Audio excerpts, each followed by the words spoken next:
seperti tadi di grup dibikin yang disampaikan di kelas yang ini mungkin begitu bisa.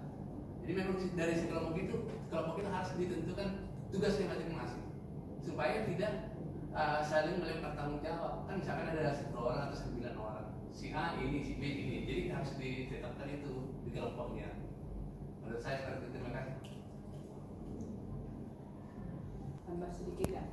Nanti untuk yang penentuan kelompok ini nanti langsung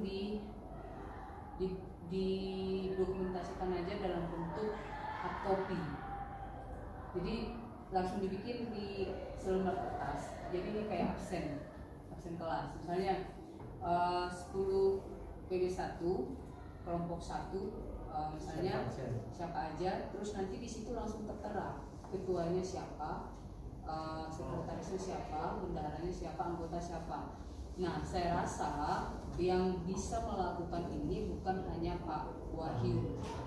Sebenarnya kita semua P5, nanti kita koordinator. Contohnya di PB1, tolong nanti misalnya yang jam pertama masuk itu siapa? Misalnya Bu Fitri, nanti pas pertama kali Ibu masuk itu tolong dipastikan. Pokoknya di PB1 itu kelompok satunya siapa-siapa aja anggotanya, terus ketuanya siapa, bendaharanya siapa, sekretaris siapa, anggota siapa. Ini nanti langsung kita bikin dalam bentuk absen. Jadi nanti kita dibikin di map, kayak map ini kelas itu khusus. Nanti kita bikin absen P5 gitu. Absen P5. Jadi nanti kita bikin juga di situ kayak kehadiran per hari itu siapa gitu.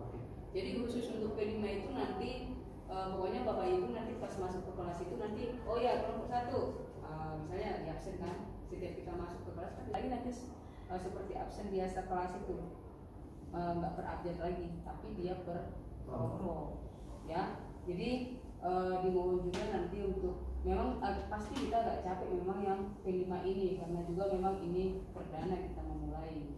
Jadi untuk itu supaya tidak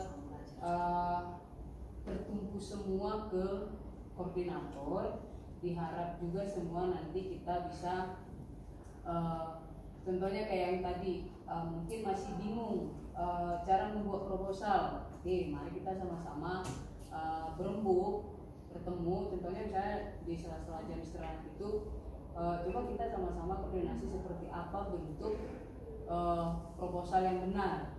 Jadi kalaupun misalnya nanti oh ya bentuknya minta tolong dibuatkan dalam bentuk sudah jadi kan, tapi itu tetap hasil dari koordinasi kita. Jadi diharapkan supaya tim P5 ini tidak menunggu hasil yang jadinya, tapi semua yang kita laksanakan di P5 ini itu adalah hasil rembukan atau keputusan dari P5 tim ya, dari tim P5, supaya kita sama-sama ibaratnya besok-besok udah terima jadi nih proposalnya, terus dari mana ke mana ini ya kok ini, jadi ngejelasin ke anak jangan sampai bingung gitu. Jadi sebelum kita membuat dalam bentuk hard copy atau soft copy, diharapkan juga nanti semua tim ini sudah mengerti apa yang kita tuangkan atau apa yang akan kita sampaikan ke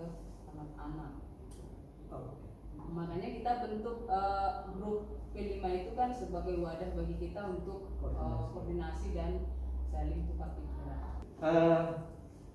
Nanti dari kelompok itu Pak Wahyu ya, misalnya kelas 10 perbankan sampai kelas 10 TKJ itu kira-kira ketemu berapa kelompok ya. Nah nanti juga ada pendamping, kita bagi aja pendamping supaya lebih ada tim, tapi ada tim yang pendamping yang lebih melekat lagi ya, lebih melekat lagi. Misalnya ketemulah 14 tim, 14 kelompok misalnya, dari keseluruhan kelas 10 ada 14 kelompok atau ada 21 kelompok. Kelompok 1 pendampingnya Bu Ana, kelompok 2 pendampingnya Bu Herlina. Kelompok 3 pendampingnya siapa? Tetap tapi instruksinya itu nanti sama juga gitu. Mereka lebih terfokus juga kemana mereka harus konsultasi atau untuk apa itu menanyakan kalau ada hal-hal yang kurang paham. Tetapi tetap semua guru terlibat di kelompok itu juga. Paham ya Bapak Ibu ya?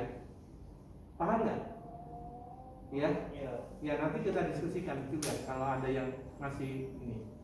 Supaya tadi tidak tertumpu di semua kelompok, tertumpu di ketua tim fasilitator enggak. Tapi dibagi lagi menjadi mentor masing-masing kelompok. Kelompok 1 sampai kelompok 21 misalnya. Nah itu kan lebih praktis lagi. Misalnya Bu Ana diberi tanggung jawab 2 kelompok. Nah, kemudian Bu Herlina, karena Bu Herlina lebih pengalamannya lebih banyak, misalnya diberi 3 kelompok misalnya. Nah, tapi nggak usah terlalu memikirkan ini, artinya nggak apa-apa, ini tanggung jawab saya begitu ya. Tapi materi-materi yang umum tetap nanti semua terlibat, misalnya tentang pembuatan proposal. Yang lebih kompeten di sini misalnya guru bahasa Indonesia, ya, tentang apa gitu. Tapi memang sebenarnya ini nggak terkait langsung dengan bidang studi, latar belakang bidang studi Bapak Ibu sebenarnya.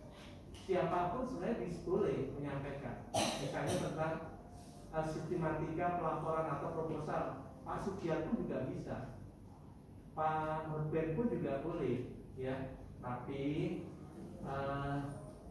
di dalam keilmuannya kan guru bahasa Indonesia mungkin lebih menguasai dalam hal sistematika penulisan.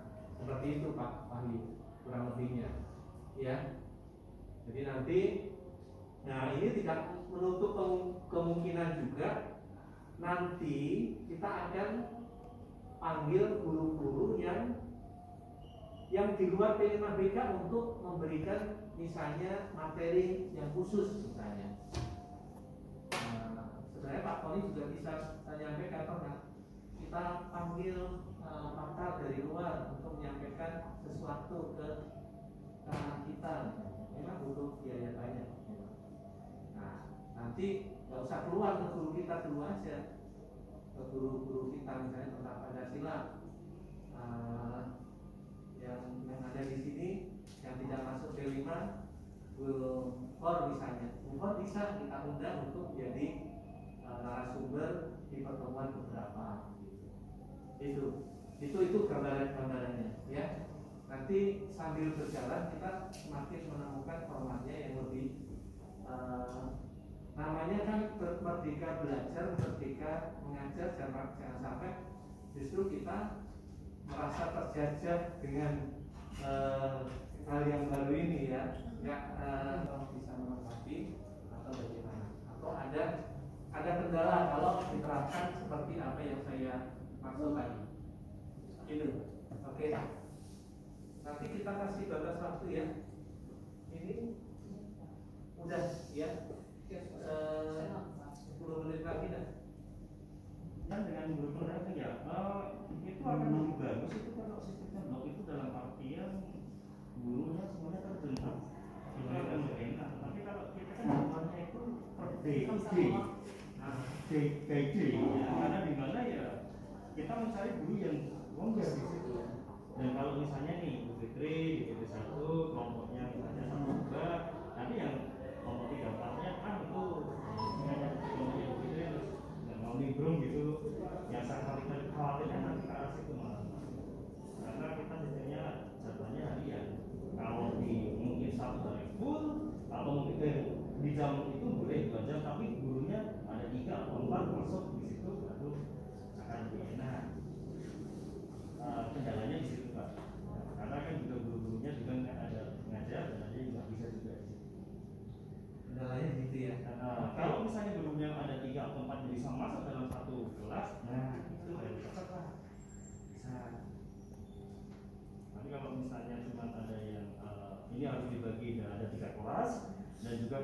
mencari guru yang dimana jamnya juga kosong.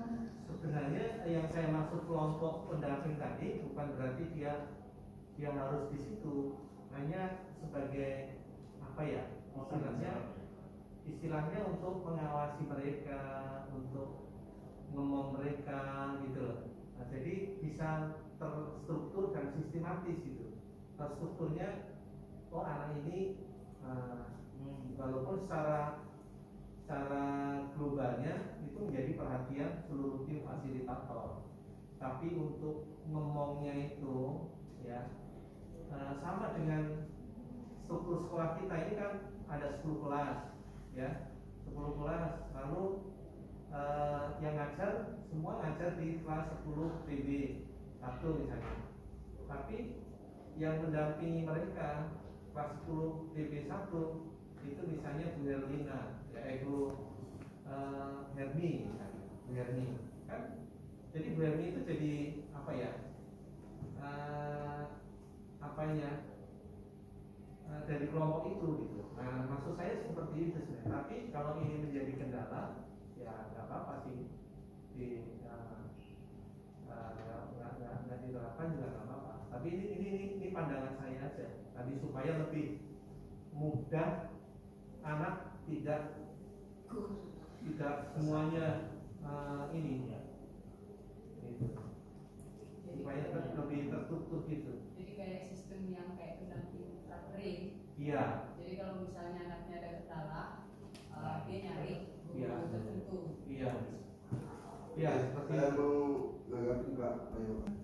Kalau kuncinya kan ada pada gurunya. Ya. Guru itu harus tahu, intinya kan itu. Gitu. Kalau guru kemudian tidak tahu memberikan bimbingan, itu ya jadi masalah kan gitu. Ya. Nah kemudian sebenarnya kalau saya pribadi ya begini aja. Artinya kita ada keseragaman dalam menyampaikan materi kepada anak, memahami dengan pengertian yang sama.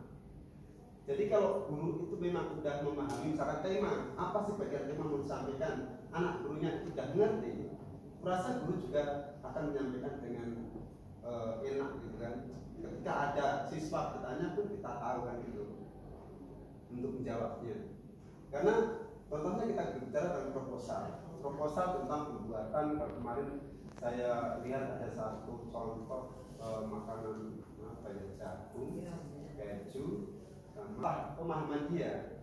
Artinya produk ini kalau bisa kan bernilai kan. Nah, Bapak Ibu guru, mohon maaf, apakah punya pemahaman atau kita hanya mau hanya sekedar membuat bagaimana bentuknya gitu saja, yang penting membuat, tapi bagaimana gitu. Artinya itu pun harus kita harus ada pembicaraan kan gitu, supaya nantinya anak membuat produk itu nantinya ketika dia lulus kan bisa di apa ya, dimodifikasi dan sebagainya. Artinya dasarnya kan gitu, kurang lebih mungkin seperti itu. Yang ini kalau saya berdapat sih, bagaimana kita menyamakan persepsi mengenai materi yang mau kita sampaikan aja itu ketika menjelaskan ke anak sama-sama ngerti gitu. Jadi kalau menurut saya gitu aja sih. Jadi ketika guru itu jangan sampai kemudian ditanya nggak ngerti gitu. Dan yang saya alami seperti itu. Gitu. Iya. Jadi itu berikutnya Pak. Nah di situ aja kita samakan materinya. Nah kalau saling sharing misalnya Pak. Tapi Pak Wahyu kok selalu sharing di grup Bapak aku menyampaikan. Kita mau masuk nih, kedua ini, gitu. Jadi makanya kita berprogram juga. Kalau Pak Sudir nggak baca kan? Ininya dulu dibaca Bapak Ibu modul pengantar yang beberapa kali saya share itu dulu dibaca, dipahami biar kita tahu maksudnya proyek Bina ini apa. Kemarin Pak Ayu ini programnya yang ini yang disampaikan Iya, maksud saya kita semua juga harus tahu apa tuntutan dari pemerintah melalui proyek Bina ini. Di modul itu kan sebenarnya semua lengkap, penilaiannya seperti apa, terus posisinya anak-anak itu seperti apa, fasilitator itu seperti apa, satuan pendidikan seperti apa,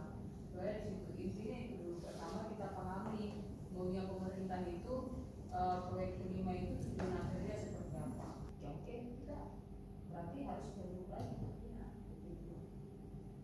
Jadi sebenarnya intinya itu pertama kita pahami dulu maunya tujuan akhir dari proyek kelima ini apa. Ya. Ya, dibuka dulu Bapak Ibu ininya bukunya. Memang sih agak banyak, itu ada ratusan halaman, tapi boleh sekali-sekali kita lihat seperti apa tujuan akhir dari proyek ini. Terus yang seperti untuk pembuatan proposal, terus proses apa namanya maksud dari pembuatan proyek itu apa. Memang itu kita keterbatasan waktu dan kita sebelumnya seharusnya ketika saya masuk ketika tanggal 11 itu ya kalau misalnya sudah ada P5 dengan konsep itu kita sudah ada yang MPLS dan kita harus merebut yang ini. Tapi karena waktu itu mohon maaf ya balik lagi saya konsep ini baru 2 minggu ya, baru 2 minggu, mohon maaf banget 2 minggu ini, dan saya juga waktu itu saya mikir dari Jumat saya Senin itu kita harus ngasih teori apa, materi apa. Nah, saya juga waktu itu juga masih bingung ya, biar anaknya yang mencari dulu sambil saya juga berpikir itu bukan misalnya bukan keilmuan di bidang bapak kita terus terang itu ya mungkin ini adalah keilmuan di bidang webinar ya, di bidang dulu ekonomi ya, terus saya ya misalnya keilmuannya di sini. Nah di sini pun ketika saya bikin pun saya cuma bikin proposal di sini ada mundur pendahuluan latar belakang hubungan kita. Nah itu di minggu-minggu ini buat ibaratnya anak itu searching sendiri, anak itu mengeksploitasi atau mengeksplor dia sendiri. Kita guru itu balik lagi kita fasilitator ya, bukan kita sebagai pemberi materi yang memang benar ada tatanannya, strukturnya ya. Terima kasih, nanti saya coba cari ya yang contoh proposal jadi nanti kita bisa sepakati bersama, nanti bisa bikin fokus terus balik lagi nanti di anak-anak. Nah ini contohnya seperti ini. Nah terima kasih masukannya banget. Nah, terima kasih, saya lupa bagian itu, mohon maaf ya, saya lupa yang bagian itu yang nanti akan saya cari. Nah di sini guru sebagai fasilitator, anak coba cari di Google contoh proyek itu seperti apa. Nah dari situ dilihat. Nah mungkin ya balik lagi ya karena gurunya masih agak bingung ya, kita menemani anak. Nah menemani anak untuk bikin judul proyek, nama kelompok, rincian kegiatan, ngapain di situ. Ya karena memang standar ibaratnya kita ketika di kelas ditanya Pak ini gimana, Pak ini gimana. Nah di situ kan waktu itu kan ya saya sudah mengkhawatir di situ, saya sudah antisipasi di situ, saya akan mengkhawatirkan yang pertanyaan seperti itu karena memang kita waktunya langsung jalan, bukan kita godok dulu baru kita jalan. Oke, jadi benar tadi. Jadi kita ini fasilitator untuk P5 ya. Untuk P5 kita tim namanya disebut tim fasilitator ya. Fasilitator itu di garis bawahi. Fasilitator. Jadi benar tadi, anak diberikan kemerdekaan, diberikan keleluasaan untuk tadi mencari eksplor ya. Nah kita yang bertugas mungkin mengkonfirmasi konfirmasi ya gitu. Nah tinggal komunikasi aja, kalau memang Bapak Ibu misalnya kurang kompeten di situ atau kurang expert di situ ya, nanti tanya ke temannya, nanti tanya ke yang lainnya, nggak masalah itu ya. Merdeka belajar, merdeka mengajar, jadi sama-sama namanya kan fasilitator ya gitu. Saya kira itu Pak Sugiat ya. Iya Pak. Itu jadi nggak apa-apa kalau ada kurang-kurangnya dikit. Kita karena ini di awal kita agak maklumi saja ya. Gitu. Ya.